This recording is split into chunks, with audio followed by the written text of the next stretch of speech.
বন্ধুরা, তোমরা সবাই ভালো আছো তো? আজ আমরা গেছিলাম একটা এখানকার খুব ভালো রেস্টুরেন্টে। এত সুন্দর লাগলো, এটা অনেক দিন ধরে হয়েছে শুনেছি, কিন্তু যাওয়া হয়নি। আসলে আমার জন্মদিন ছিল, বয়স তো বুঝতেই পারছো বেড়েছে, কিন্তু পড়েছি মেয়ের খপ্পরে। আজকালকার দিনের জন্মদিন মানে খুব ব্যাপার আলাদা।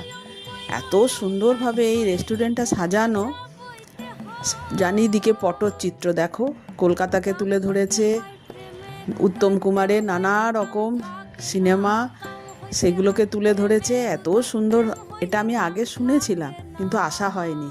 দেখো কি সুন্দর দেখতে, সেই জন্মদিনে আর কি হলো আমার বার্থডে, বিশাল হলো বার্থডে। দেখো কি সুন্দর, এখানে কেউ যদি বিয়ে বাড়িতে আসে, বিয়ের মেয়েরা তার গায়ে হলুদের কি সুন্দর সাজানো আছে। আবার বিয়ের এক একটা আলাদা জায়গাও করা আছে। আমরা নিয়েছিলাম এই যে স্টার্টার নিয়েছিলাম, স্টার্টারে দিয়েছিল কি সুন্দর দেখো সাজানো গোছানো।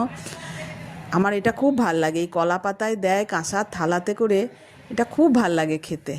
আমরা নিয়েছিলাম চিংড়ি, কচু পাতা দিয়ে চিংড়ি একটা নিয়েছিলাম, ডাল নিয়েছিলাম, একটা ঢাকাই চিকেন নিয়েছিলাম, দারুণ খেতে, ভাতের চালও খুব সুন্দর, খুব ভাল লাগলো জায়গাটা। তোমরা যদি ভালো লাগে তোমরা একটু আমাকে সাবস্ক্রাইব করো, একটু কমেন্ট করো।